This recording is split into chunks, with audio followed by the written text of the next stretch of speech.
This is a story of the bloody 1922 version of Little Red Cap. Many years ago, there lived a dear little girl who was beloved by everyone who knew her. But her grandmother was so very fond of her that she never felt she could think and do enough to please this dear granddaughter. And she presented the little girl with a red silk cap, which suited her so well that she would never wear anything else, and so was called Little Red Cap. One day, Red Cap's mother said to her, "Come, Red Cap, here is a nice piece of meat and a bottle of wine. Take these to your grandmother. She is weak and ailing, and they will do her good. Be there before she gets up. Go quietly and carefully." The grandmother lived far away in the wood, a long walk from the village, and as Little Red Cap came among the trees, she met a wolf. But she did not know what a wicked animal it was, and so she was not at all frightened. Good morning, Little Red Cap. Thank you, Mr. Wolf. Where are you going so early? To my grandmother's.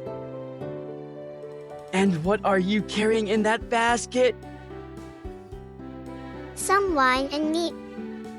We baked the meat yesterday so that grandmother, who is very weak, might have a nice strengthening meal.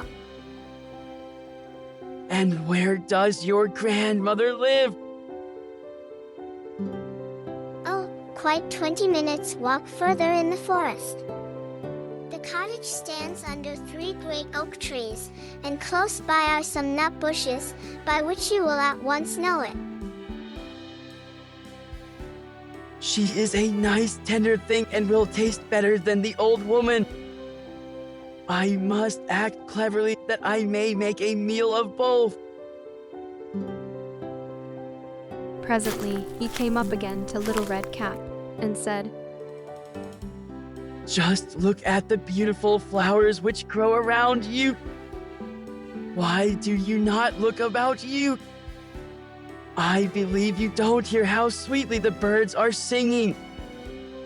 You walk as if you were going to school. See how cheerful everything is about you in the forest.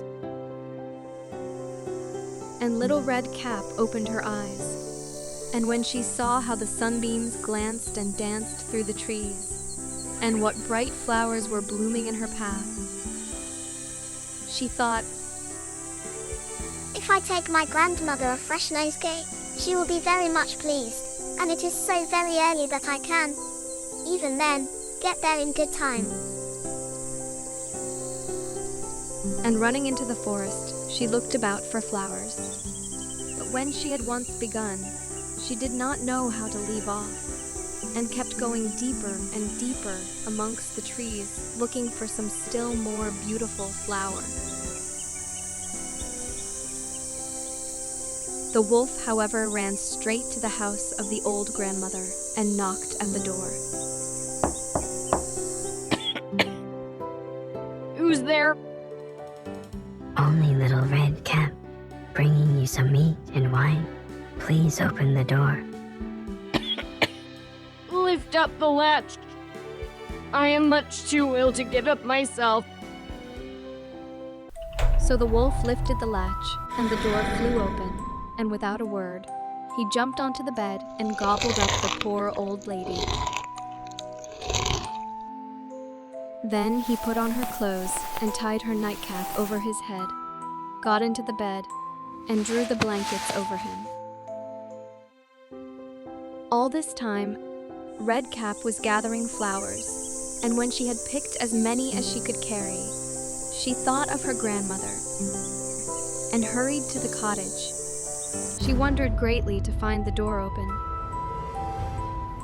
And when she got into the room, she began to feel very ill and exclaimed, How sad I feel. I wish I had not come today. Good morning.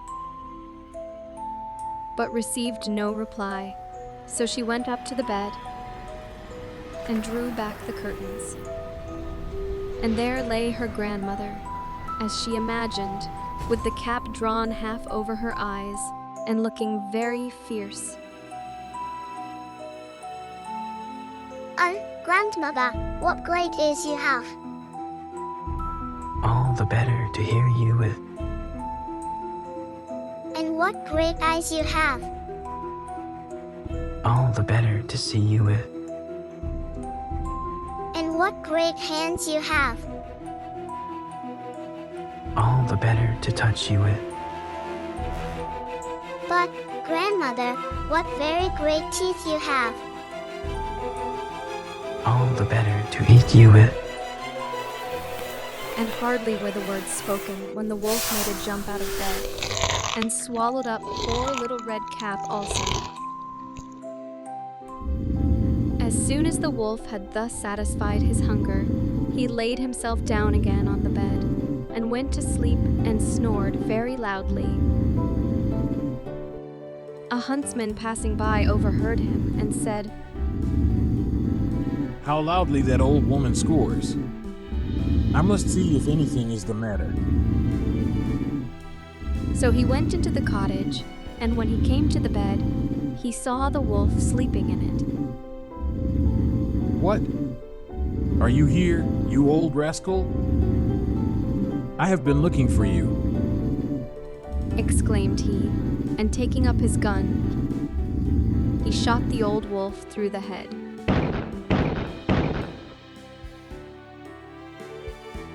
But it is also said that the story ends in a different manner.